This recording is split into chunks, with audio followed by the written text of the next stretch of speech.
ما وخت یو کمنټ وکړه نو زمونږ یو ملګري یو هلک دی هغه دې حد ته رسېدلی دی چې هغه وایي چې که ته رباب نه منې نو زه ستا اذان نه منم نو دې حد ته خو زه نشم رسېدی که څوک توان لرئ جو بیا ورسئ د مولوي صاحب او د مولانا صاحب د مولوي صاحب او د دې پلانې خبرې سره اختلاف کوله دا هېڅ کفر نه دی خو ښکلې مهذبه طریقه خو جوړه کوي که نه یاره ما خو کله هم نه ګڼلي نه مو د چا نه سترګه سوځي نه مو ګڼلي چې رباب چې دی دا خو د جنت استازی دی زیری دی دا خو جنتي غږ دی دا خو موږ نه دي ویلي په دې مکالمه کوو بیا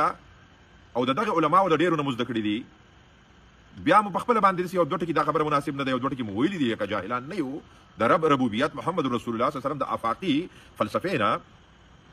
هغې نه موږ ځان خبر کړی دی تاسو چې د مذهب نه مینه محبت احترام رحمدلي رحم تې وکړه هغې څه پاتې کېږي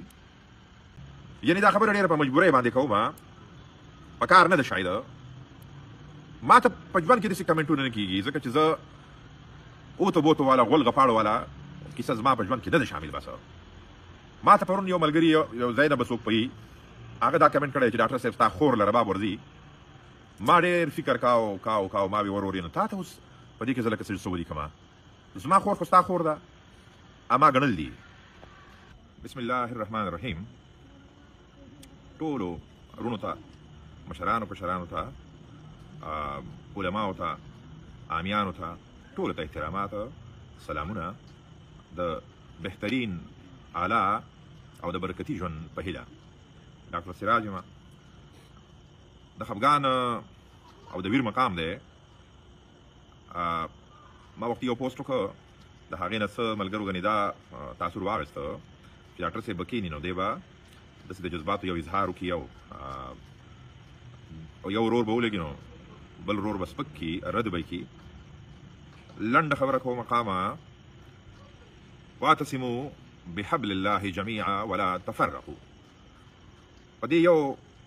آیات کې زمونږ او ستاسې د ژوند چوکاټ د یو بل سره یعنې د کامیابۍ راز په دې کې پروت دی زه نه علیم یم نه فاضل یم موږ هم که د قرآن د عقیدې د مذهب د رب ربوبیت او د محمد رسول الله صلی الله علیه و آله وسلم د ژوند د دې ټولو قصو او د دې ټولو خبرو شاته چې دی نو هم زما یو عالم استاد ولاړ دی زه بیخي لنډه خبره به دې کوم دوه طبقې شوی موسی جان بچوړی په ځای پاتې شه خو زه تاسو ته یو خبره کوم په دغه ډیټیل کې نه ځم بیخي یوې نقطې له کېناستم خو دا خبره واورئ زما علما زما د دین هغه مشران علماء حق دا ټول موسی بچوړی ووجل شه دا بیخي خطا نمبر 1 ده چې دا فقط پر رباب ووجل شه یا د دا انسیډنټ او اکسیډنټ چې شوی دی نو د دې ټولې قصې شاته رباب دی هغه پوره المیه د انتظامیې بدسلوکي د انتظامیې غیر انساني غیر فطري عملونه ناحقې بې انصافۍ غلا غولتۍ کرپشنې بدماشۍ هغه ټول څیزونه راغلل په یو رباب کې مونږه محیط کړل قید مو کړل داسې نه وه پکاره زمونږ داسې سوال دی اوس ته هم زما د فکر یاران زما رونه زما د قام سوال درته کومه زمونږ نور هېڅ ارمان نشته مولوي صاحب که د پښتون وطن په سینه باندې دی نو دته مونږ دوه احترام بیا لرو یو دا د محمد رسول الله صلی الله علیه وسلم دا د مذهب او د عقیدې او د رسول علیه السلام وارثان دي او بیا چې زما په منطقه باندې دی نو دا پښتون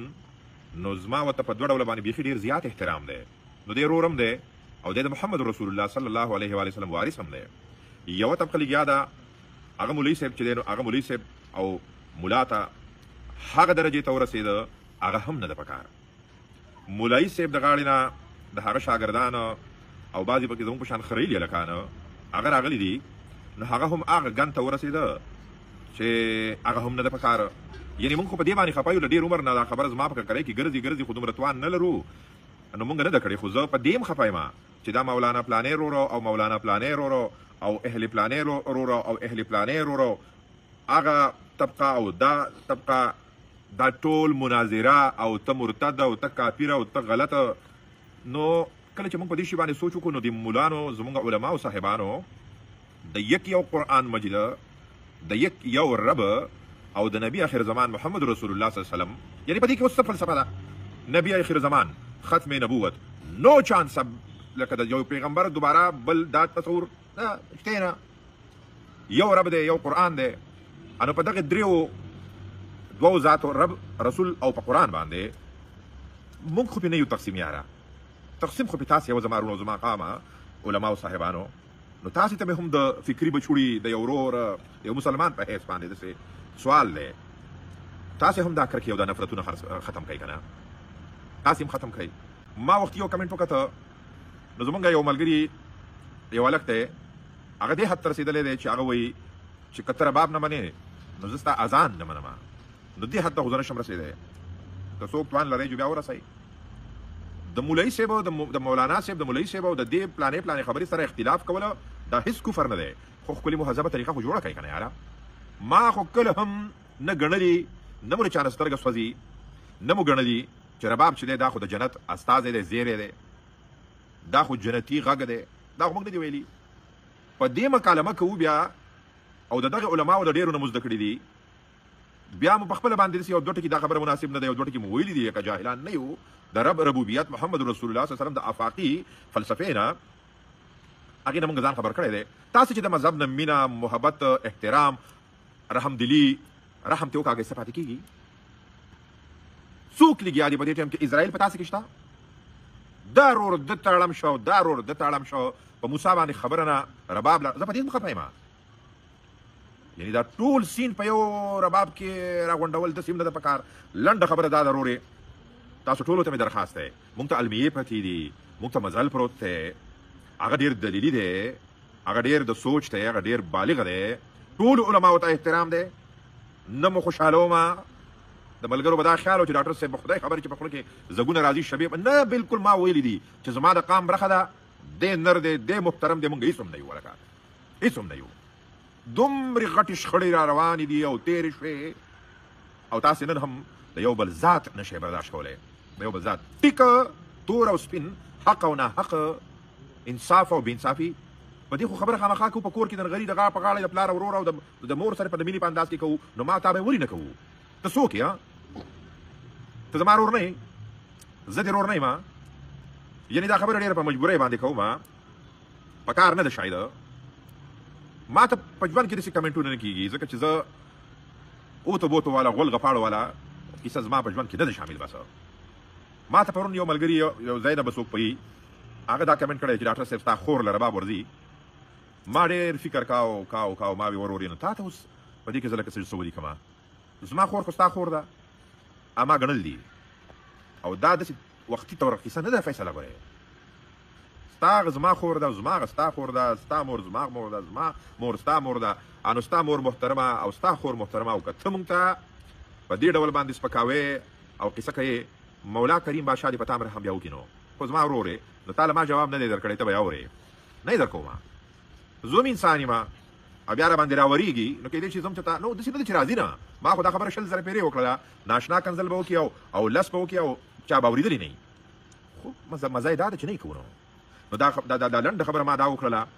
تو هم ټیکه او دیم ټیکه، ته هم خطا او دیم خطا. په دې ټایم کې تاسو ته قام او د مذهب د عقیدې چې زموږ څومره مشران، علما، عالمان، په تاسو ټولو باندې فرض شوې څه ده؟ واعتصموا بحبل الله جميعا ولا تفرقوا. ولا کیسه ډېره نه ده فرض شوې. او قام ته راشمه، نو یا ایها النمل ادخلوا فی مساکنکم، دا څوک وایي؟ دا خو زه نه وایم، دا خو قرآن وایي. د قام غم په موږ لکه د میږي فرض شوی دی. میږی به د قام غم کوي. ډاکټر سراج مولانا پلانې رور، مولانا پلانې رور به ولې نه کوي؟ کفر، ناانصافه، غلطه، دا خو د ملا ډوکې دی د مذهب چې کوم ځای لکه کېدی نه شي چې یو مسلمان په ناحقه باندې غوسه نه شي، سټانس وانلي. نو ما ونه لیدل چې پرون پر احتجاج کې زموږ سره علما ولاړو. دا ما مجبورا دا خبره وکړله، په کار ده چې وایې که نه. زما بس نورې کیسې نه کوم، بیا ډېرې خبرې راځي منځ ته، باریکۍ ته کېدای شي لاړ شم یا بل څه. زما داسې درخواست دی، تاسو جنتیان،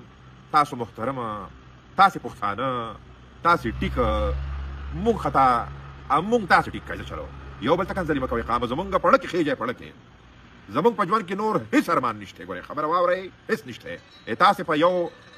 په دې یوه نه شاخته یو د قام ضرورۍ او د مینې او اینو نفرتونه یاره جرام راولئ بس که خدای ته وګورئ نن سبا او دا وخت ډیمانډ کوي یو کېدو جذباتیان کېږئ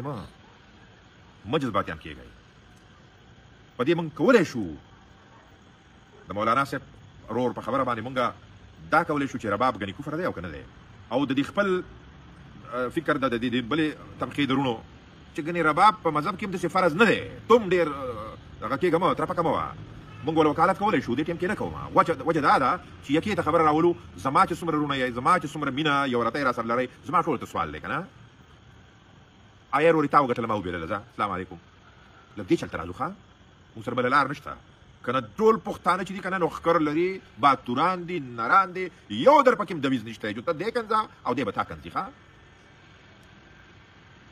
خدای رب العالمین بادشاه دی خدای دې زموږ په حال رحم وکړي نو السلام علیکم